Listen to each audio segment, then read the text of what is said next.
Hello, my name is Ahias, I'm Joe. and welcome back to Cozy Talks. This is Hell our yeah. not our last episode. This is our last episode of the week before the event UFC 320. Alex Pereira versus Ankalaev 2, and Marab Dravishvili versus Corey Sanhagen. How you feeling, Joe? I'm excited, dude. It's Friday. It's I'm really payday. excited. Oh yeah. Oh yeah. Most of you guys, hopefully, you get paid every Friday. For our blue collar brothers or The working sisters. folk and the blue Yeah, the collar folk, working folk. especially. Yeah. Yeah. Hope you guys got a nice paycheck this week. Mm-hmm. Um, I most definitely did not, but hopefully Yeah. we turn that around with some of our picks today. Yeah. Before we get started, make sure you guys like and subscribe if you're new to the channel or if you are a viewer who hasn't done that already. We appreciate it. Share this with a friend before the big pay-per-view so they can get their picks in as well if they like our picks. If not, just have them let us know in the comments, or you let us know in the comments if your picks ride with ours. Uh, Oh like we yeah. said, pay-per-views are pretty big for us. We like to get busy. We like to get a lot of picks out. So this might be a bit of a longer whiteboard session, just because we're gonna be hammering bets. I already got my bets in for the week. I'm gonna have to pull those in on the side while we get over there and onto it. But oh shit, wrong side. Oh well, that's fine. All right, but yeah. With that being said, we'll roll over into our quick picks and we'll go over our picks of the week, and then we'll what will we do? We'll go to the whiteboard. So let's get Yep. into it. Drop a parlays. Yeah. First fight of the night got Veronica Hardy versus Brohan Walker. This has been the fight of the night or the prelim opener the whole week. So nothing's really crazy changed. Only fight that has changed, I don't know if we talked about it in the Tuesday show, was the Godier and Ozzy Diaz fight changed. Ozzy Diaz withdrew with an illness. So he has a new Goodyear. opponent. So we'll go Yeah, over that. Goodyear got a new fighter. Yeah, we won't really break it down because it seems kind of obvious how it's going to play out, at least in our eyes. But we'll kind of just show the fighter that he is fighting. But before we get there, Veronica Hardy versus Brohan Walker. This has been my pick all week. I've been saying Veronica Hardy. Brohan Walker is just too old and too out of it. So Yeah, I got Hardy. yeah. Next fight we get Ramiz Brahimaj versus Austin Vanderford. I've been on the Austin Vanderford all week. I'm seeing a lot of people picking Brahimaj as the dog, so it kind of is a little bit of caution in this fight, but I'm pretty confident in the Vanderford side. Just his wrestling, I'm hoping will kind of work against the Brahimaj submission attack. Honestly, dude, I'm just gonna, this is kind of an epiphany that I've kind of developed over the last few weeks. I am done betting on dudes who are kind of a high favorite when it could go on. Honestly, in my opinion, it could go either way. I do understand that Vanderford is kind of wrestling heavy, Mm. but I'm going with the dog here. I got Brahimaj winning. Yeah, yeah, I like it. I like it. It's a Wait, pretty what common dog spot. He's plus is it? 240 on here. Oh, I thought that was minus 380. I was gonna say that's pretty huge, but Oh. still though, minus It's starting 300, to grow a bit. A lot of the money's rolling on Vanderford. just both these He's guys are in their 35. 30s. Yeah. Yeah, and like Vanderford's 35. Yeah. I don't I don't know. Yeah. I mean, That's just we'll a little food see. for thought. Yeah. Next fight, we get Punahili Soriano versus Nikolai Veretinikov. I've been on Punahili all week, and I'm staying on that side. I don't know if his odds have grown. When we go to the live odds, we'll see if the odds have changed. But yeah, I think Punahili gets his done inside the distance. Yeah, I'm right there with you. I think Soriano could get it done pretty early. If you guys keep up with like a lot of other stuff with the UFC, they do like an embedded vlog series for these pay-per-view events. Mhm. In one of the episodes, Soriano just had a baby. He just had a newborn daughter, and he was talking about how excited he is to go out there and fight for his daughter. So I think Soriano is very alive here to get a finish Got the before the dad judges buff. cards, 100%. So yeah, my pick here is Soriano, and I could see a Soriano KO here. Next fight, got Patchy Mix versus Jakub Wicklax. Yeah, I feel like on this one you got to be on Mix. Um, the theme has always been, at least in 2025, it's been fade the guy making his debut coming from a promotion, because I mean you'd be up a lot of money right now. I think there's only been one guy from a major org who's had a good debut. The Ritter. Yeah, and the theme has been fade on the first and then hammer him on the second. Because I mean, look at we see Pitbull. Pitbull got smoked against Yair, and then he comes out and he has a great fight against Danny Ige. Hold on. We don't talk about the Kai Asakura Tim Elliott fight though. Asakura is the anomaly here because now he's going to bantamweight. So yeah, I mean he's just not cut out for it. I mean, one championship they fight in a ring, so it's a bit more of just like he needs the experience. But yeah, in regards to this fight, I think it's got to be Patchy Mix. You know, he had a letdown, a big letdown, and Dana White's kind of letting him know, like, hey, you're fighting on the early prelims this week, or yeah, in this pay per view, because you kind of fucked us over. So now you got to earn your spot back on the main card, and For sure. I feel like this is a great spot for it. Yeah, I mean, I agree with you. You know, you got to go with the dude, Patchy Mix. But I think Patchy Mix get it done by knockout. Hmm. I mean, He does have both knockouts, and the guy has been finished he, before. he he does have a couple knockouts, and yeah, Jacob he's been knocked out a couple of times. Um, like I said in our video, I think Mix just needs to do something huge for his bounce back, especially riding off of such a high momentum, coming from where he was coming from. Yeah, 100%. Yeah, so my pick here is Patchy Mix, and hopefully he get it done before the judges see the scorecards. So Yeah. Next fight, we got a women's bantamweight. We got Macy Chiasson versus Yana Santos. All week I've been on Macy Chiasson, and I've been tossing a bunch of the fucking props around on her because like I think her avenues are just so much more live. Like she could ride out to the scorecards and 30-27 her. She could maybe get 29-28 because Yana is she does have some decent striking. Uh, but Macy just has really good grappling, and she also has some really good striking, and she also has a submission game. And so Yana has been knocked out a few times, um, and she has been submitted a few times. But what worries me is the Misha Tate fight. She actually did wrestle pretty well with Yana Santos. Yana Santos did wrestle really well with Misha Tate in that fight. It really came down to that third round. Um, and it was kind of just like Misha Tate couldn't get the finish. So she knows how to defend a little bit, but I'm starting to kind of lean more on the Macy Chiasson by knockout prop. It's at right when I last saw it was floating around plus 500.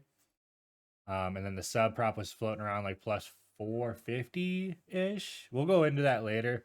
you know, I will say, to be fair though, Yana Santos was fighting Amisha Tate, who's coming off of a over year and a half layoff. Yeah, So I mean, if Misha Tate was almost there for the finish in round three, yeah, I mean, someone like Macy Chasen, bro, yeah, I think Macy Chasen could possibly find it early. yeah. I mean, But to be fair, Yana Santos did let off the gas a little bit. She was up 2-0 in that fight. And yeah, I mean, she knew that she just had to stay alive if she wasn't gonna get the finish. for sure, But for sure. no, you're right Well, though. yeah, I just think the biggest thing is just like, just I don't know, Macy Chasen. Nah, she ain't the Misha Tate.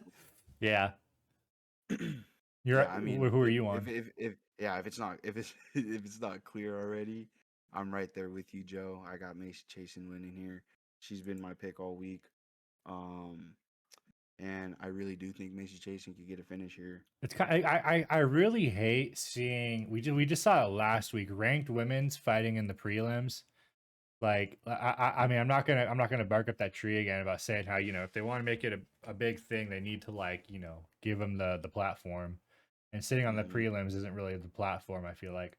But You know, if I were to play matchmaker here, I feel like winner of this goes into a challenger eliminator fight. You know, they're both middle of the rankings on the bantamweight side. I think these numbers are right, 6 and 8. So you know, it'd be a fun fight for down the road. Um, yeah, let's move on. Next fight, we get Daniel Santos Willie Cat versus Juseng Yu. I was seeing some videos on the weigh-ins today. Santos came in heavy again, and he called for a weigh-in. As you can see, this was supposed to be at bantamweight or featherweight. Featherweight. Now they're fighting at light or Was it kind of catch featherweight? weight. It's not. Is it not? It probably won't even tell me. Yeah, it's a catch weight, but I don't remember what they were fighting at. I think they were fighting at featherweight, right? 145. Had to be Yeah, if they're sitting at yeah, 152. yeah. But Willie Cat called Juseng Yu's camp. Well, he called Dana or whoever and said that he's not gonna be able to make the weight, which has kind of been a problem for Willie Cat in the past, being heavy and it being last second. And Juseng Yu obliged, said sure. It was a 153 catch weight. Juseng Yu is heavier, so yeah, I mean, I'm on the dog side. I feel really good about the dog side now that I've seen the videos about the weigh-ins and heard about the weigh-ins because if you're having a tough time making a weight, there's obviously something going wrong with your camp. Um, 100%. and Ju saying I don't know how well he was on track because he was 152 at the time of the weigh-in. Um, but yeah, I'm pretty confident on the Ju saying side here, and that's the pick I'm on is Ju saying It was you saying you was struggling to make weight too, and then fucking they get the Yes, call. please. Oh, he's just like, oh, okay, okay, Yeah, okay. hell yeah. Get this. Yeah, I mean, I'm right there with you. I Yeah. got I got you saying we winning here. Um, I don't know about a finish. If someone were to get a finish here, honestly, I would put my money on Jusang Wu. But By what? Willie KO? Cat, yeah, by KO, 100% by KO. Willie Cat though, he hasn't been finished. He hasn't been finished in his UFC career. Yeah, He's finished lost by outside the decision. UFC, right? Oh, did he? No, I don't know. I'm not. I can look real Oh, quick. I'm looking at it right now. No, he's only lost a couple of times by decision. Decisions. That But Julio the R last, said he got built the ass in that fight. yeah. When I went and read the stats, I didn't even watch the video. I just read the stats. I'm like, man, it just looks like a fucking just one sided fight there. But to be fair, Willie Cat's only finished John Castaneda in the UFC. Yeah. So, like I said, I would put my money on Jusang Wu getting a knockout here. Hmm. But I mean, overall, if Jusang Wu's the underdog and he's plus money, yeah, my pick is Jusang Wu. Plus chicken on the undefeated guy. Yeah, especially learning that Willie Cat's already having troubles, making weight, how to even call his opponent's camp. Yeah. So I got Jusang Wu. Next fight, we got another prelim banger. We got Farid Basharat versus Chris Gutierrez. Farid's undefeated. Cruz Gutierrez, he's kind of a vet on the UFC side with the 10-3-1 record. All week I've been on Farid Basharat. I'm not flipping here. I think it's gonna be kind of the litmus test, kind of show us exactly where Farid Basharat is in this division and where he is with the competition now that he's kind of jumped up the rankings. A lot with this fight. I think this will be kind of his show and tell for if he's ready for the top 15. And I think he's just gonna get a decision win. I think it'll be unanimous. Um, Chris Gutierrez, like I said, he's 10-3-1. He's a vet in the UFC. He's a hard guy to put away. Um, and he's riding a bit of a streak right now. So I feel like it's gonna be just two clashes of very technical styles here. So free Basharat by decisions on is my pick here. I'm still rolling with my dog pick and Chris Gutierrez, bro. And I love the fact that he has gone up even more at plus 370. Yeah, give me Chris Gutierrez all day.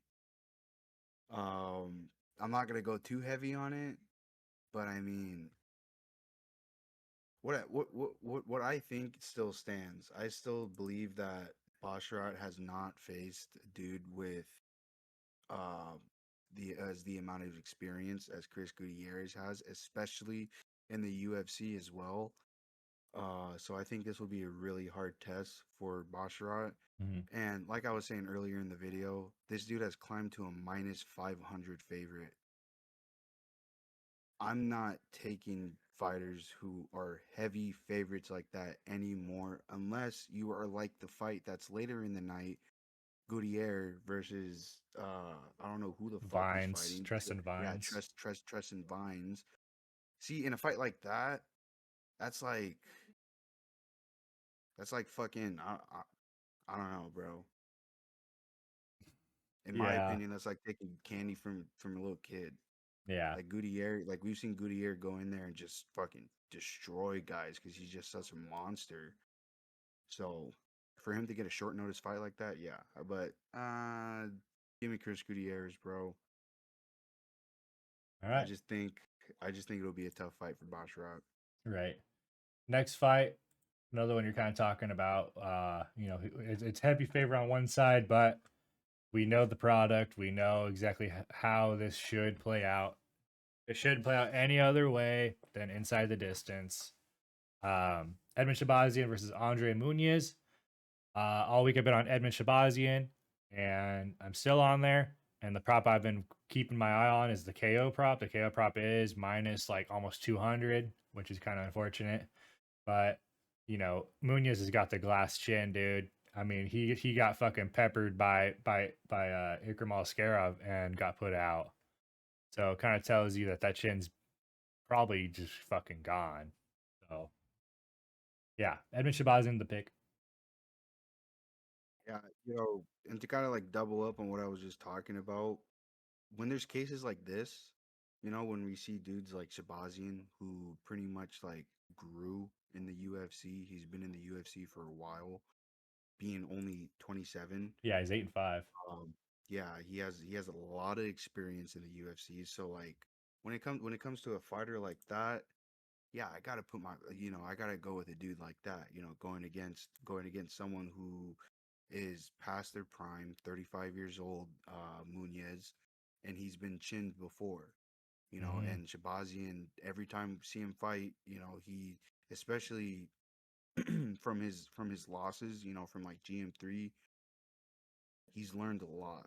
Mm. And I got to put my money on a guy like that. So give me Edmund Shabazian, and I think Shabazian could get it done inside the distance as well. Yeah. Next fight, the featured prelim, the fight that fell apart, then came back. We got Atiba Godier versus Tristan Vines. I don't know if it's Tristan, Tristan, whatever it is. But all I know, it's that name's gonna look nice on a what do they call those, bro? The graveyards. Fucking Little stones. tombstone. Yeah, it's gonna look Hey, nice on the tombstone, bro. his face and his name are gonna be nice on a t-shirt. Yeah, that too. Yeah, I mean, they know what they want to do with Gaudier, and who better than to give him than a guy who has been knocked out and got knocked out in like pretty insane fashion on the regional scene. You give him the short notice debut against a guy who has fucking bricks for hands, who has the death touch. Like it's pretty wild. If you're on the side of Vines, I don't really know what you're anticipating coming into this one. If you think you're just gonna fucking survive it and go to the scorecards, because that's not happening. We'll go over the odds for this fight because they are pretty absurd. I mean, as you can see here, minus 1800 on Godier. I mean, it's not even worth a number playing. Like I wouldn't even consider it. And even the props, I haven't seen the method of victory props. We saw the over under. That was at minus 1200 for under 1.5. So it's a fight that we're just gonna watch, kick our feet up, and just fucking witness a murder for free. They got some of the props out for FanDuel. Do I they? will say Gutierrez by KO minus 900. Yeah, I mean the only way you're playing it is a round prop. You're gonna play round one, and that's where you're gonna sit and watch if you want to Hey, play it. But even that's probably minus like what 450, 500. I mean Gutierrez to win in round one minus 240. That's not That's that's not that's that's too a parlay bad. leg. That's 100% a Yeah, parlay that's leg. That's not too That bad. see, you got to find ways to play these kinds of fights because I'm not taking minus 1800 on some juice shit and fucking getting 20 cents on my dollar. Or or if you're able to do a method of victory in a round, Be Gutierrez 2 cents. KO in round one, minus 200. Yeah.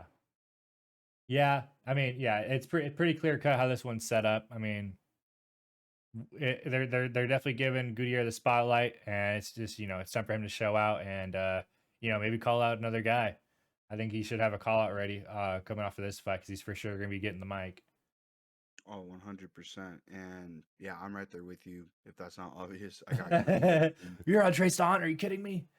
But yeah, I think it'll be one of the fights that you just Get to witness relax. some. Get to witness Yeah, some get fun. get get a couple other beers. Tell your friends to fucking hey, tune into this Yeah, because you're hella. about to see some dude just get Yeah. mo- You want to see him? money. Want to see him cook? Yeah, you want to see like ass whooped. Yeah. All right. Open up the main card. We get Joseph Pfeiffer versus Abus Magomedov. All week I've been on Pfeiffer. And I'm still on Pfeiffer inside the distance.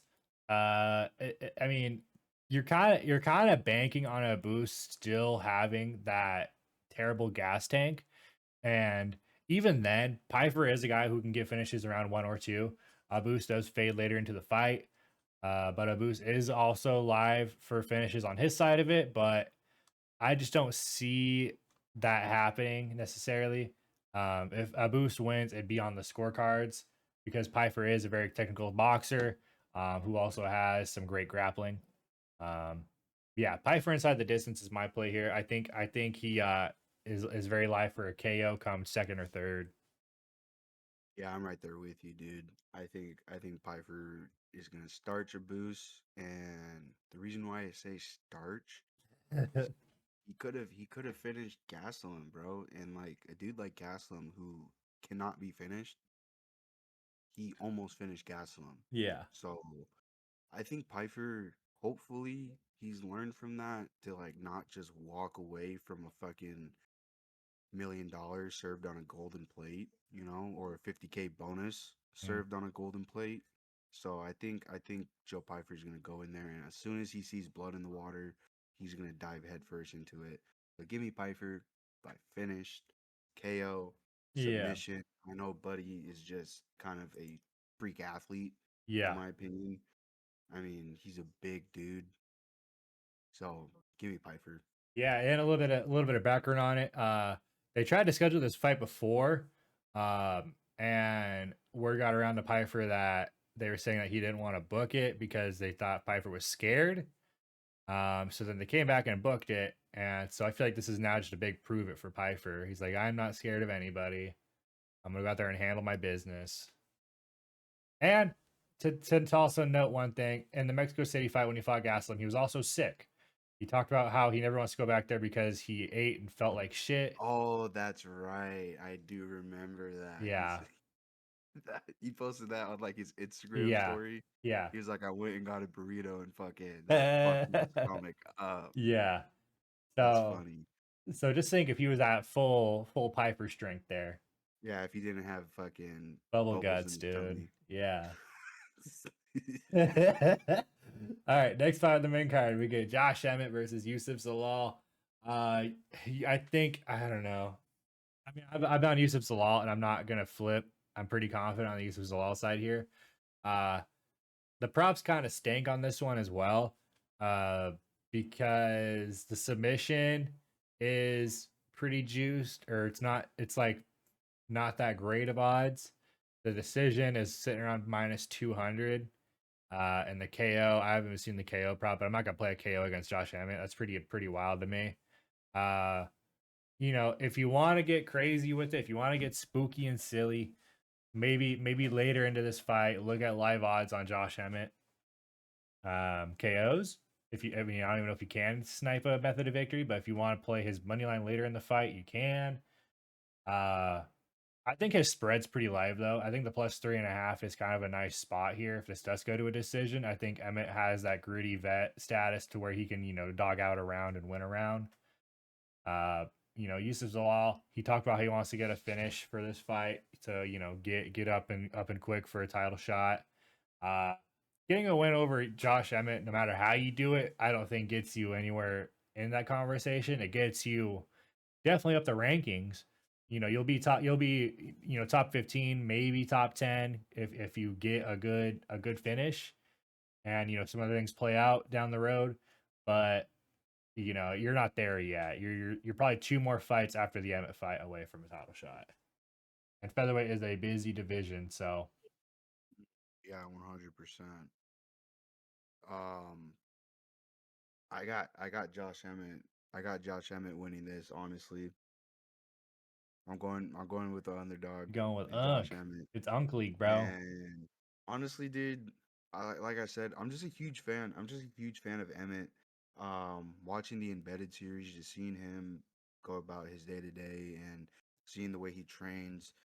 I just love the type of person he is, especially the type of fighter he is. Mm. And I think this will be a real tough test for Yusuf Salal. Um, but we'll see. We'll see, because even Josh Emmett at 40 years old, he's still there.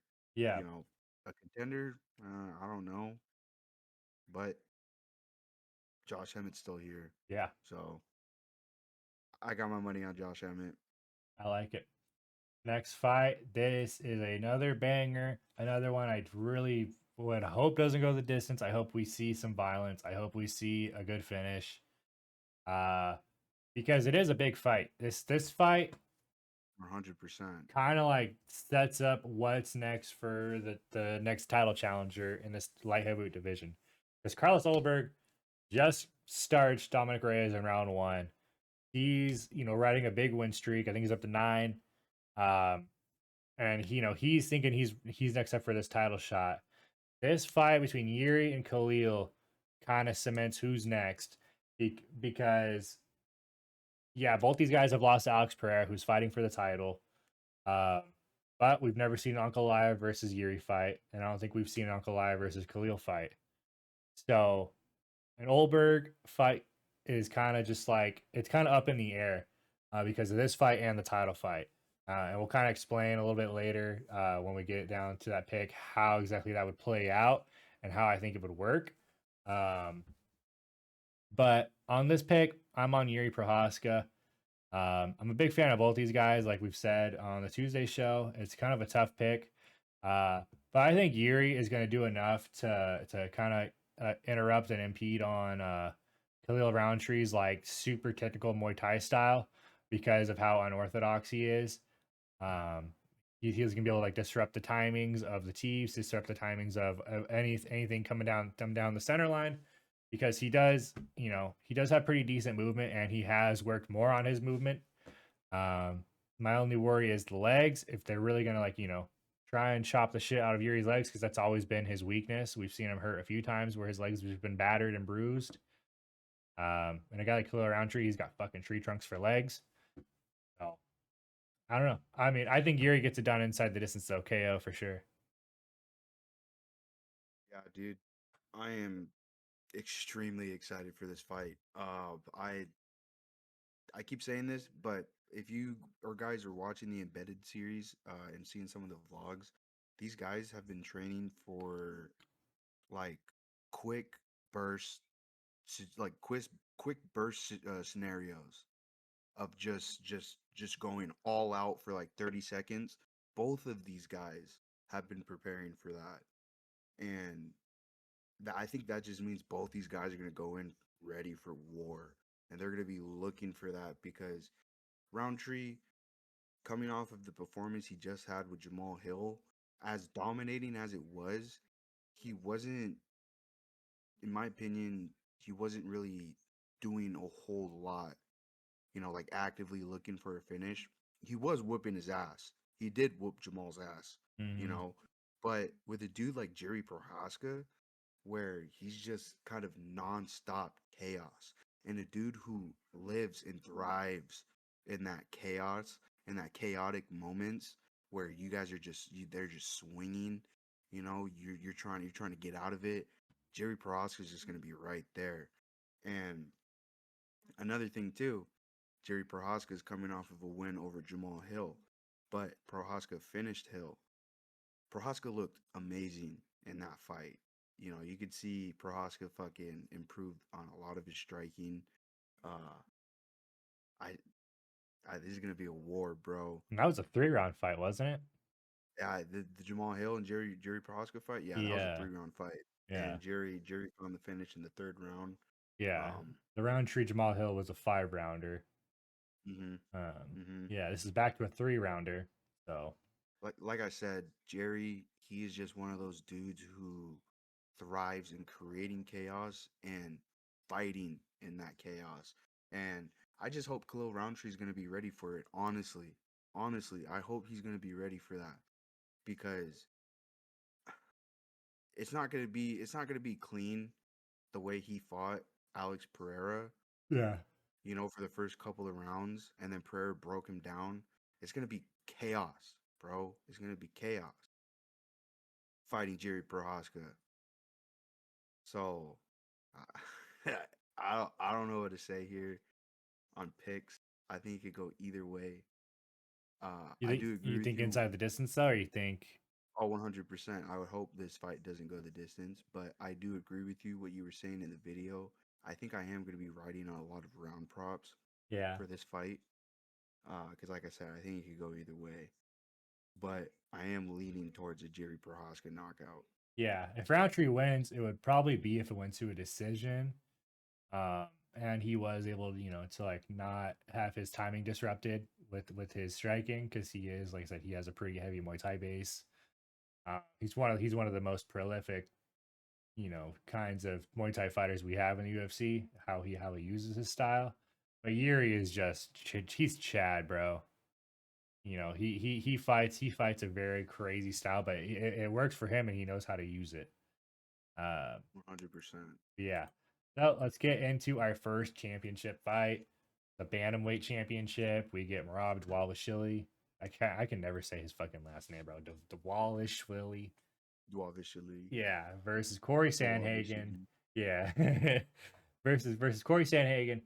Uh, all week I've been on Corey, uh, and I will note it again after seeing some of the weigh-in photos. Merab was very sunken, and he missed weight on his first try, and then had to get the magic wrap for his second weigh-in. Um, Yeah, I mean, I don't know if it's really a problem with Marab though. How he's gonna bounce back. We know the kind of fighter he is. He's very infinite gas tank, like we said. Um, but it makes me kind of wonder if there's an injury of some sort lurking on him. Because he wants to keep this fight standing, so maybe he's been having a heavy striking camp. Um, but Corey, his coach said that he wants this fight to, he wants to be able to wrestle with Marab. He wants to be able to initiate the wrestling on Marab. And either way you look at it, it's kind of wild to hear both their coaches kind of say the opposite for him. Um, but yeah, my pick's on Corey Sandhagen. I think we get an and new here. I love Corey Sandhagen. I love Marab. Um, watching them both fight for the last few years in their runs.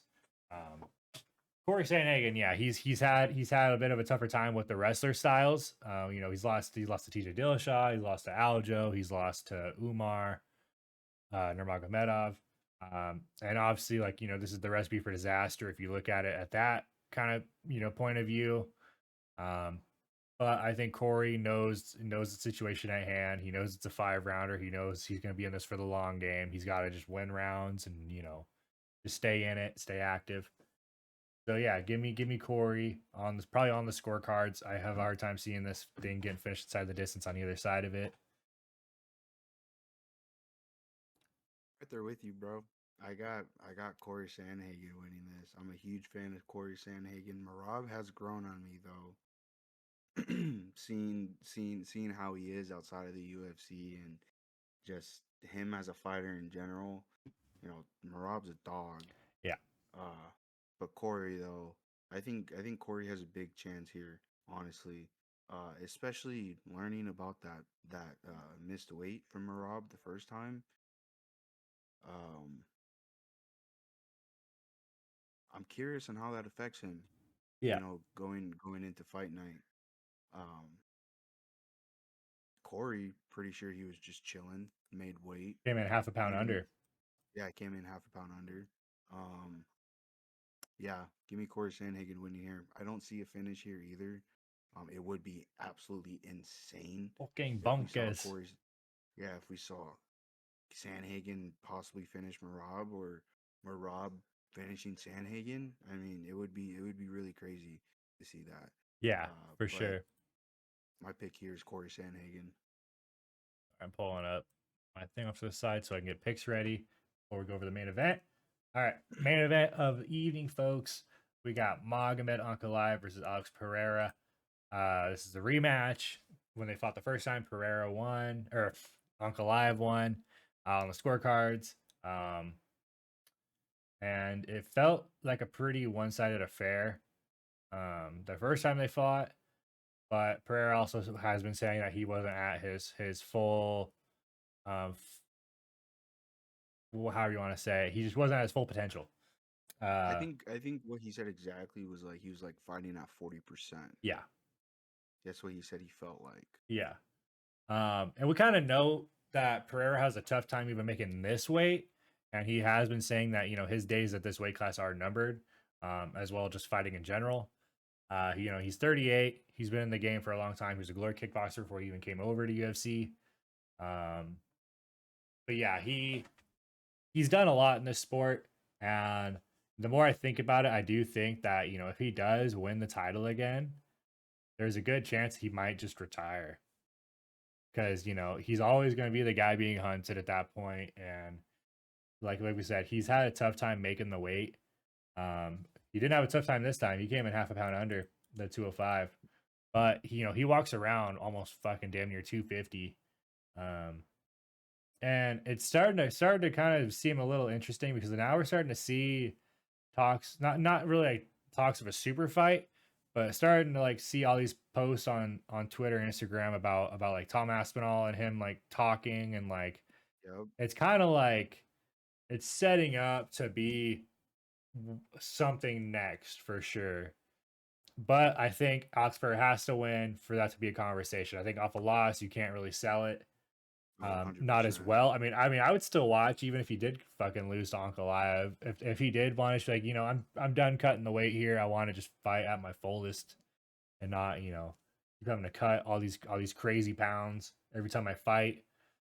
But yeah, no, I think if Pereira wins, uh, if he doesn't fight again, either way, I think Olberg's next on the title shot if Pereira wins. Because Pereira beat Yuri and beat Roundtree, you would go to the next guy. You want the new blood, the guy who's on the hot streak. It'd be Alex and Olberg. If Ankalaev won, I think you give him Yuri if Yuri wins, but if Roundtree wins, you give him Olberg. That's that way I see that this whole thing playing out as far as the matchmakers are concerned. But yeah, I think Pereira gets us done inside the distance. I don't think any way this fight will see the scorecards. I forget the stat. I've seen the stat before that when there has been rematches, the second time is more often than not a finish versus the same result of a decision. So I see this kind of following that same path, and these guys are gonna be hunting for a finish in this one. Yeah, I think this is gonna be a little bit of a grudge match. Both these guys have been chirping at each other. They've been chirping at each other since their last fight, and even before that, they were chirping at each other. Uncle I was saying that Pereira didn't want to fight him, that he was ducking him, shit like Yeah, that. Dana White confirmed at the press conference Alex Pereira never said no, never ducked anybody, never said no to anybody. So I do think it's kind of crazy to see the odds kind of change here. When we had started our first video last week, or not last week, on Tuesday. earlier in the week, yeah, Tuesday, uh, Poeton was sitting at like plus like 150 Mhm. as an underdog. Uh, it's kind of crazy to see it shoot up to plus 210. Yeah, But I mean, honestly, that just means more money for us because I think Pereira's going to get the finish here as well. I think he could get the finish, and I think he can get the win. Um, I think Pereira. I like I said in the video in our last video. I think Pereira was fighting a little off in his last bout with Ankalaev, but I think he's going to be ready to go in this one, and I think he's most definitely going to be looking for that finish. And I do agree with you. I do agree with you that this could be the last fight for Alex Pereira. You know, given how old he is, given everything that he's done in the UFC, Buddy is set up. You Yeah. know, he is set up for the next for the next couple generations. Um, I have seen that as well. Super fights talking about him and Aspinall. But one thing I do believe could be happening is if Yuri were to win and Alex won here, I think they do Yuri versus Alex 3 for the White House. Hmm. Hmm. Maybe, or maybe they just fucking do a fucking crazy super fight in Pereira versus Tom Aspinall, which should Yeah. have been John Jones versus Tom Aspinall. Yeah. But considering all the bad blood John Jones is fucking boiled over with the UFC and all that, I don't know Yeah. if that's gonna happen. Yeah. So, but overall, I think Alex is gonna get it done tomorrow night, and I am gonna be taking his KO prop.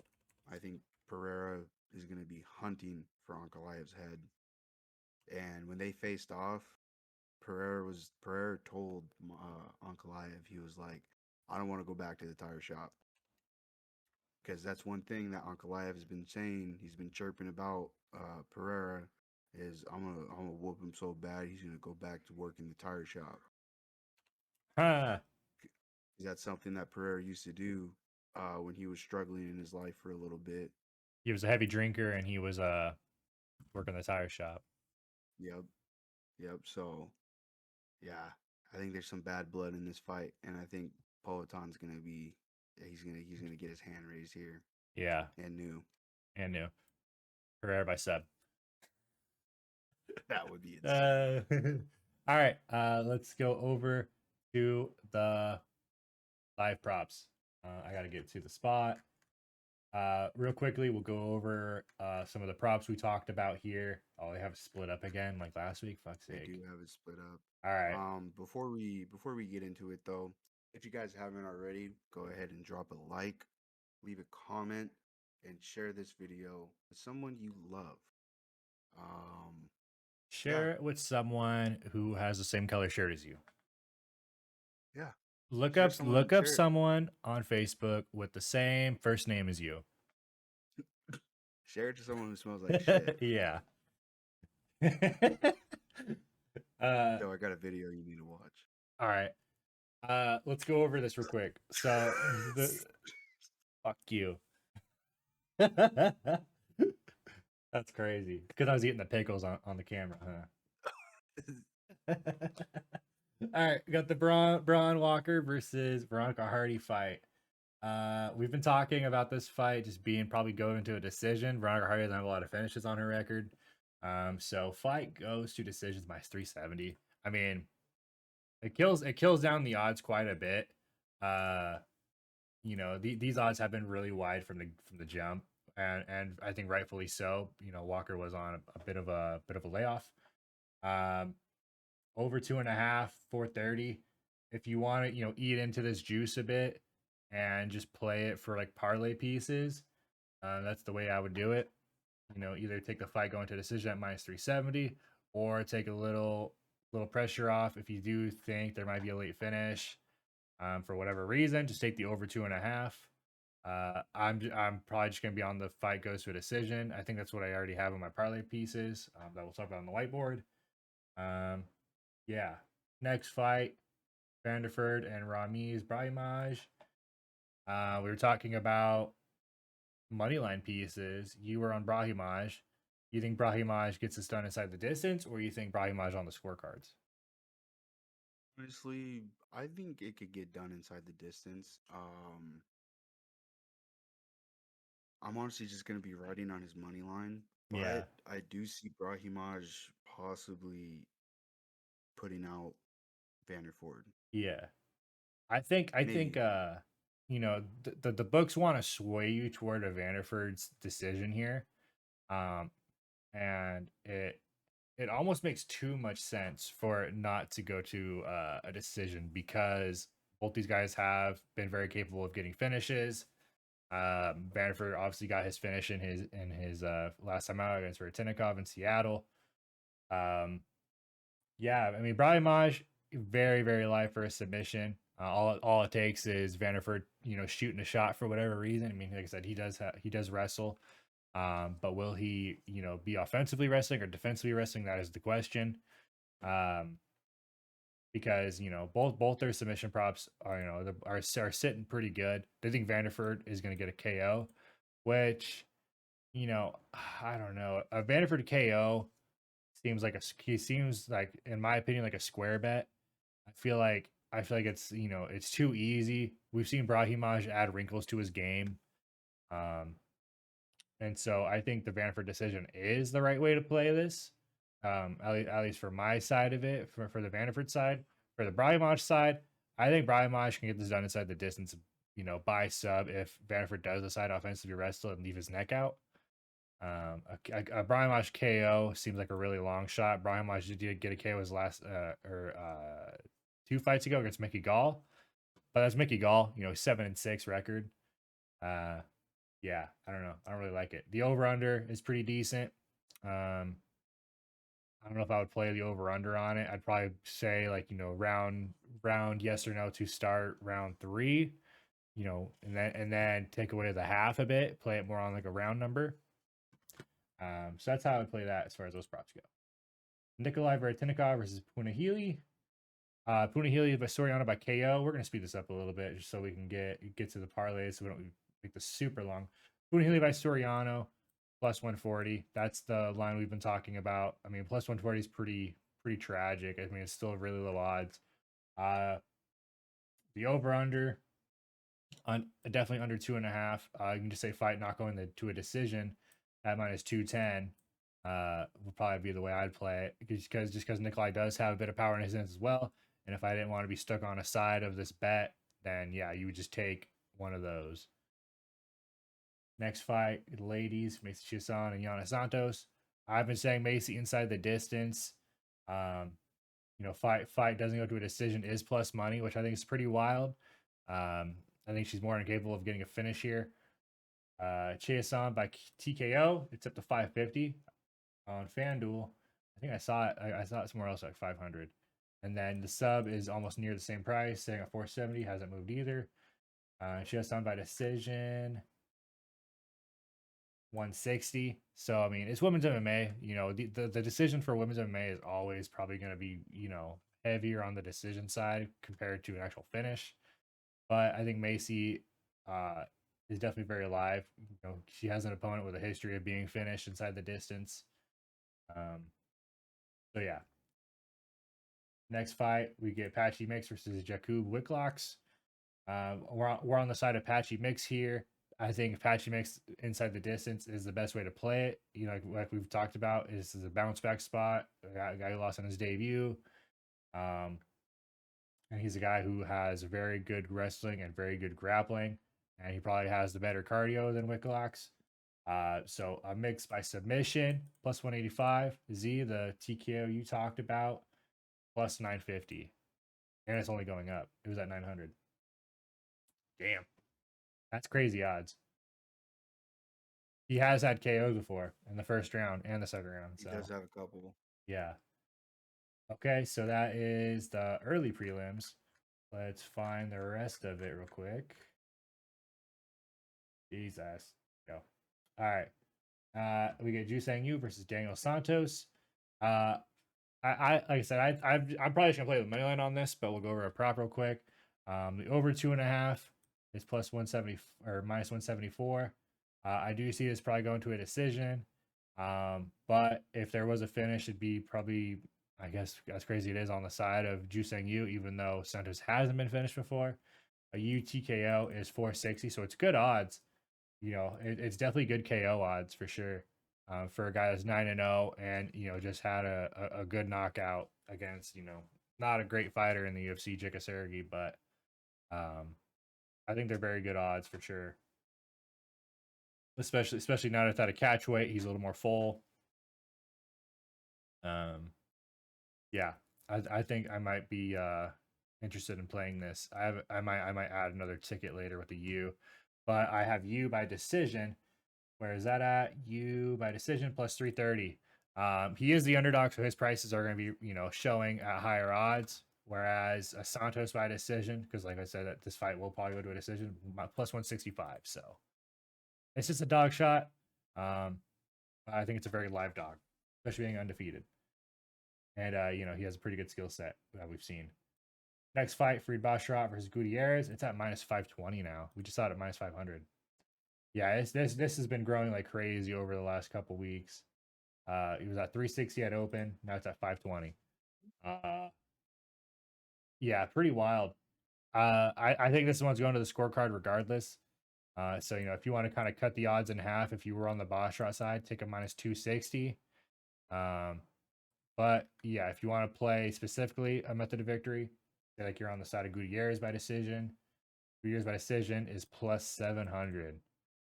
Basharat by decision is minus 165.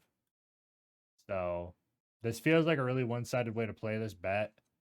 It might just be a leave it alone kind of fight unless you're on the dog, because a lot of these odds stink. If you want to play them, like you'll play them for parlays. Like playing them on a straight is kind of risky because Basharat has a lot of ways of fighting. He's a great kickboxer and he also has a wrestling game. So be careful on that one. Next fight, we got Andre Muniz versus Edmund Shavazian. This is a fight that I am 100% certain will be under 1.5. Andre Muniz is going to get this to the ground quick while they're dry because he has a very high-level submission game. He has a lot of submissions on his record. Edmund Shavazian has a lot of first-round finishes by TKO. So both these guys are going to want to get out of there quick, make a statement, and I think Edmund Shavazian is going to find the chin quicker than Andre Muniz can find his legs. And maybe a knee will meet Muniz's chin for all we know. Maybe he's anticipating a quick shot. Yeah, fight doesn't go to a decision. They already know minus 550. Fight to start round 2. I don't know if you can say yes or no on that. Fight won't start round 2. Ooh, that might be one to look at. Plus 112. Fight to not start round 2. If you are concerned about Andre Muniz finding a sub quick in this first, just play that. Because these guys both have a lot of first round finishes, but Muniz does have the glass chin, so he can be put out pretty quick, just like he did against Ankalaev. And Shavazian does pack a punch. So, I mean, this might be something worth looking into. Even if you want to just, if you're trying to play like a long shot parlay, just say fight won't start round 3. If you do think somehow this finds its way into the second, I mean, even Edmund Shavazian moneyline's a good parlay piece here. Next fight, I mean, we'll look at it just so you guys can kind of just pick your drop off the ground. The Gaudier and Tristan Vines fight. I mean, fuck, the odds are just wild. Fight to start round 2, 184. Geez, dude, Gaudier by KO minus 900. Gaudier by sub, that's not happening. Gaudier by decision plus 2,000. Gaudier in round 1 minus 240. That's what we were talking about. That's probably the way to play this. Play a round 1 shot minus 240. All right, Joe Pfeiffer and Abus. But on the Joe Pfeiffer side, this is another parlay piece for sure. Minus 260 is a good price. Fight starts round 3. Yes or no on it. It's pretty much split because I think they are aware that if this goes to a third, Abus, or if it doesn't start getting to the thirds because Abus probably got gassed out or got smoked. Same could be said the other way around. Abus, like I said, they both have high level finishes. Pfeiffer by KO plus 135, Abus plus 700. Piper sub. I'm gonna throw that out there because I think the Piper sub is pretty live, especially if a boost wants to try and wrestle Piper for whatever reason. But he does because Abus does have submissions. Um, and I think he'd be the one to want to initiate this because I think Piper wants to leave this standing because he's probably wanting to get a knockout here and show him he's not scared. If it does go to the scorecards though, Piper plus 380, Magomedov by decision plus 500.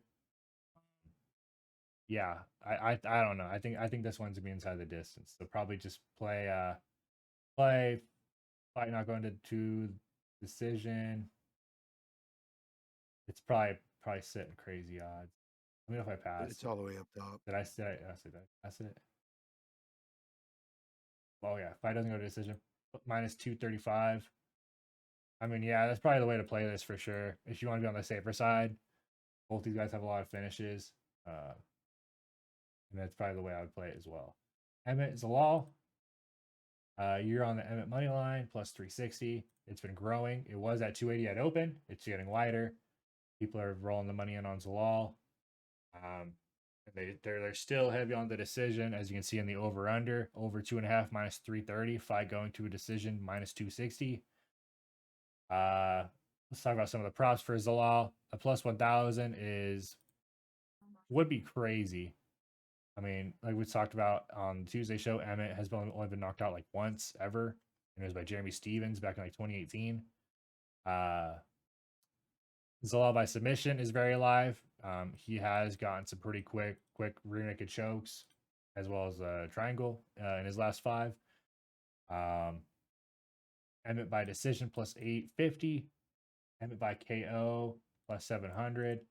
So yeah, I mean this fight, this is the fight you're gonna be playing props on because a lot of the money lines and a lot of these things are pretty juice for over unders. You probably have to go find a method of victory you like in this one. This law decision minus 175. It's like I said, it's been getting wider a little bit. Minus 165 at open, so not really too much wider, but it's still pretty wide. Next fight, Yuri Prohaska, Khalil Roundtree. This fight's not going the distance. Minus 310. Fight to start round 3.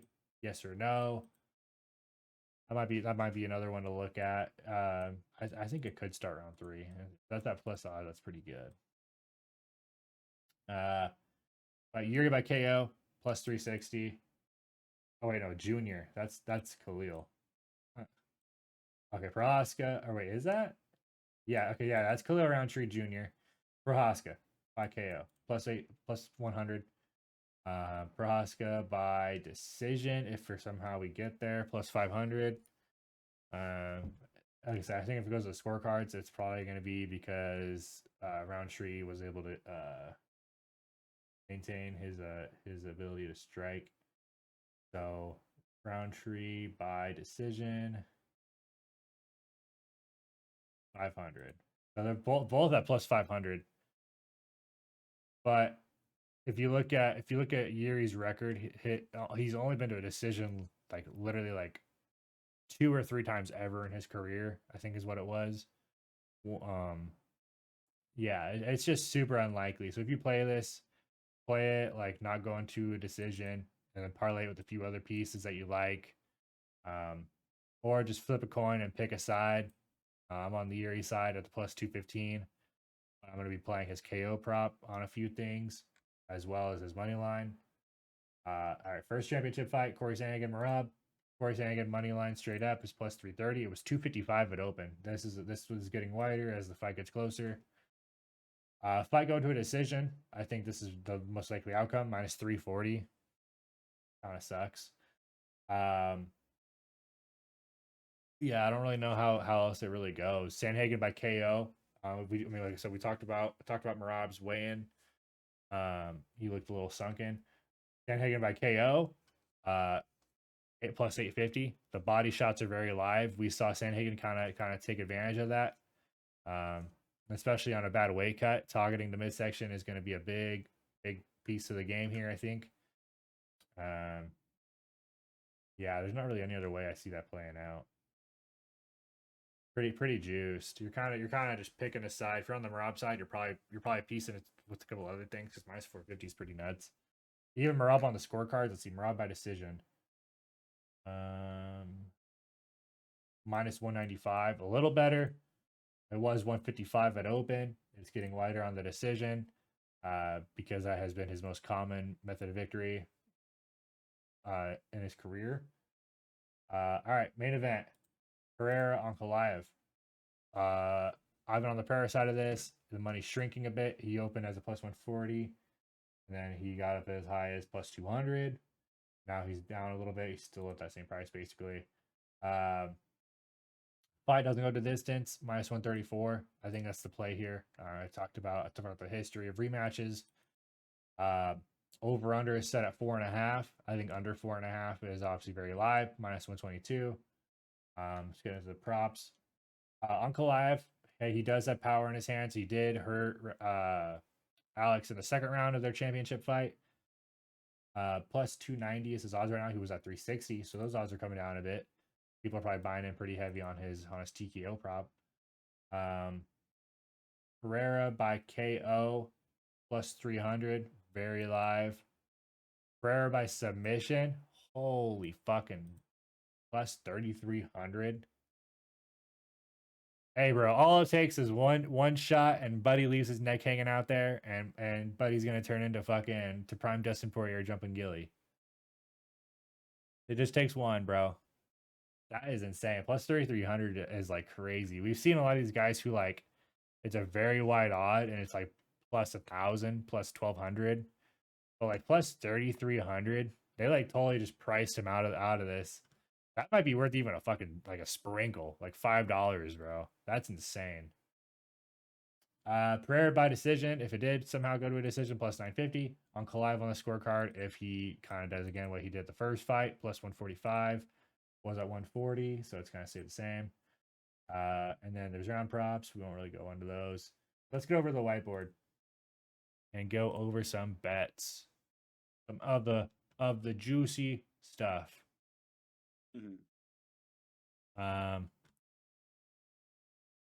Yeah. Oh, by the way, Z did say, Z, tell him, are you doing your cup relay or not? Because we said on Tuesday show you weren't, but you were saying before we recorded that you might be. What are we thinking? We're fucking doing it. We're doing the copper I'm not plate. fucking leaving.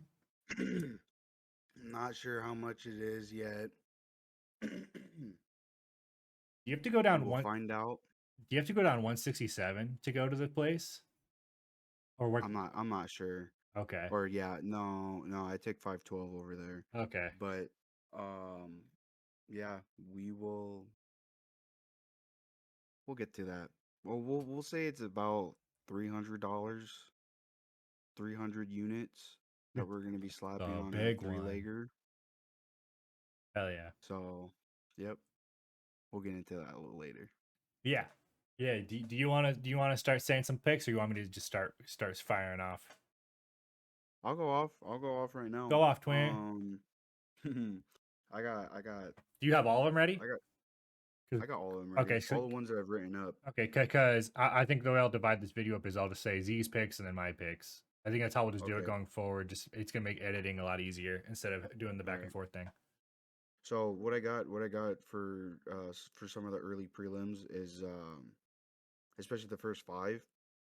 Give me Hardy decision, Brahiwaj moneyline, Soriano KO, Patchy Mix moneyline, and Macy Chasen moneyline. That's I wouldn't say that's terrible. Some of the odds on these are pretty favorited to happen. An alternate to that, some of these picks I see happening early on. Soriano by KO again. I am riding on that. Macy Chasen moneyline, Edmund Shabazian KO, and if you can get your hands on it, bucket throw in Gutierrez by KO in there as well. That's what I got for the prelims. Moving into the main card, Joe Pyfer by KO, Jiri by KO, and Alex by KO. Another one I got, Corey Moneyline, Alex KO, Jiri to win in round 2, and Joe Pyfer to win in round 1. I got some other parlays as well, kind of like scoping the entire leg or the entire fight card. Um, this is kind of like a degen play of the entire card. This is all money line as well. Give me Hardy, Soriano, Patchy Mix, Macy Chasen, Ju Sang Woo, Edmund Shabazian, Ateba Gutierrez, Joe Pyfer, and Jerry Prohaska. And fuck it, throw Alex Pereira in there as well. That's kind of like my full card scope. I got a violence parlay, Edmund Shabazian KO, Gutierrez KO, Soriano KO, Ju Sang Yu KO, and Pyfer by KO. I have a couple of cycle plays as well that I wrote up. The first one is Soriano by KO, Hardy by decision, and Macy Chasen by submission. My second one would be Patchy Mix sub, Yuri KO, and Hardy decision. I'm riding heavy on the Hardy by decision. But I'd say that's it. Oh, I have a real degenerate parlay. If you guys are curious about this one, I think this is actually kind of a snipe in my opinion. Macy Chasen by submission, Soriano by KO, Chris Gutierrez moneyline, Edmund Shabazian by KO, and Jerry Prohaska by KO. And that's pretty much all I got for this fight card. All right. And then did you already say a copper relay, or were you going to save that for the very end? I have no idea what my copper lay is going to be yet. We'll cook something live. Yeah, we'll cook something live. All right. So we'll go over my picks now. These are Joe's picks. Let's see. Where do I start? Okay. So this is going to be my prelim ticket, my early prelim ticket. It's going to have 5 fights on it. I'm doing the Veronica Hardy versus Brohan Walker going the distance. I'm doing Ramiz Brahimaj and Vanderford over 1.5. Puna Healy Soriano money line. I'm doing fight not going to a decision. I'm doing fight not going to a decision in the Patchy Mix and Jacob Wicklock's fight. I'm doing Macy Chiefs on money line. It would be 1 unit wins you 8 or 12 units. Sorry, I was trying to do the math on that. And then the actual prelims, it has 4 fights. So Ju Sang Yu moneyline is my first play, or the first leg of it. And then second leg is fight going the distance and the Basharat Gutierrez fight. And then the Edmund Shabazian versus Andre Munoz under 2.5. And I'm not playing any prop on the fucking Gutierrez fight. But if you want to add something to it, I'll add an alt when I edit this. The alt would be Gutierrez round 1. And then it would be that would be your prelim ticket. And then my main card ticket is Pyfer moneyline, Yusuf Zalal by decision, fight not going to the distance, and Yuri and Khalil Roundtree, Sandhagen moneyline, and fight not going to a decision in the Ankalaev Pereira fight. And then now to get into some props. So these are back to the prelims. These are going to be props for the early prelims. Veronica Hardy by decision, Vanderford by decision, Puna Healy by KO, Patchy Mix inside the distance, TKO or sub, Macy by KO or sub, so inside the distance as well. Okay, and then the actual prelim, Ju Sang Yu on the spread, so plus 3.5. Chris Gutierrez plus 5.5. I think, like I said, he's a vet. If this guy's going to scorecards, I think he is definitely capable of winning a round here. 5.5 in a 3-round fight. It's very rare you see it. Um, Obviously, he's undefeated. It's Basharat, he's 13-0. But Gutierrez has fought, in the UFC a while. I think he's pretty aware of how to, fight the long game in these fights. Next leg, Edmund Shabazian in round 1 or 2. So it's alternate round betting. And then just for the shits and giggles, I threw a TV Gaudier money line on that. I got it at minus 1,200, so I got the better odds. Not bad. That's not bad. Yeah, it's great. It's great. And then the next fight, or the next parlay is the main card. It's Joe Pyfer inside the distance. It's Yusuf Zalal by submission. Which contradicts what my other parlay was, but this is the other way he would win, would be by submission, because I don't see a KO happening for Zalal here. Yuri by KO again. Well, actually, it wasn't again because I just said not going the distance, but Yuri by KO is the way I'd play it. And then Corey Sandhagen plus 9.5. I took an alternate spread. I got it at minus 200. I don't even know what the odds are right now on it.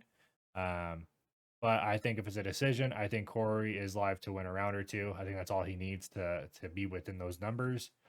And then again, fight not going to decision in the Ankalaev Pereira fight. And then my cycle parlay, 1 unit wins you 10 units. Alex Pereira by KO, Patchy Mix by submission, and Vanderford by a decision is my first cycle. And then a full card, I'll just read off real quick. Fight goes to a decision, Veronica Hardy fight.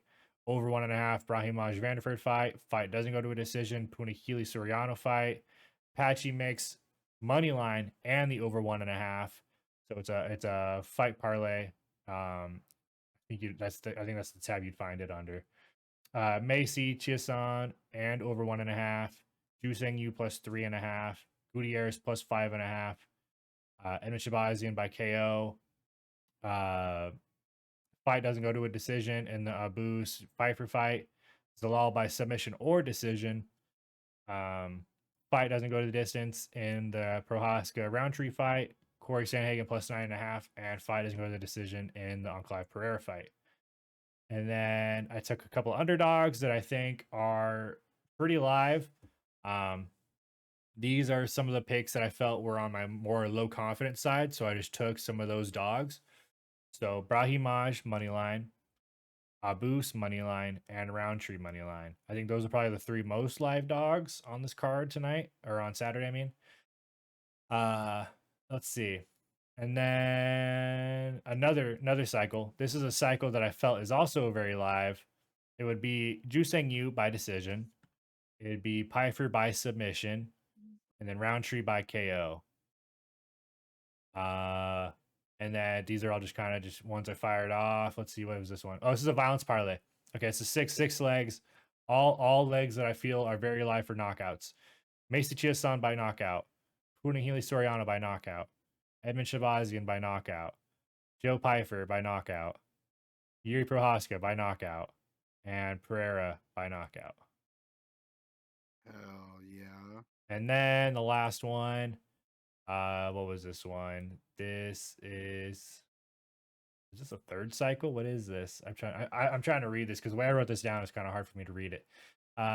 It's Macy Chiason by KO, Brahimaj by submission, and Daniel Santos by decision. So I kind of sprayed a little bit on those just because I feel like the prices were pretty good. But my full card is probably my most confident one here, just because I did eat a lot of the odds on it, and I feel like the way those fights are going to play out will match up pretty close to what I got. On my Perth card, when I did a full card, I missed by 1 leg. It was my Jake Matthews leg, unfortunately, and that was probably it for a lot of folks. I feel like that Perth card was pretty readable for the most part, and the referee made sure that we didn't get a sweep there. So yeah, that's it for my picks there. Yep, that's all I got too. Yeah, you don't got anything ready for the copper leg? You have a leg? We doing 2 or 3? We're gonna do 3. We're gonna do a 3-leg. I think do we throw Gaudier round 1 in on it or no? Nah, What we're gonna Okay. do is we're gonna do Joe Pyfer by knockout. What the fuck is that? Okay. Give me Joe Pyfer by knockout. All right. Give me Soriano by knockout.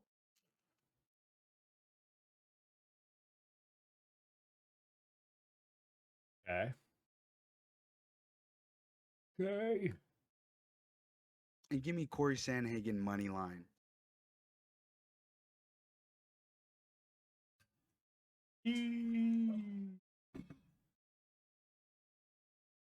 That'd be crazy.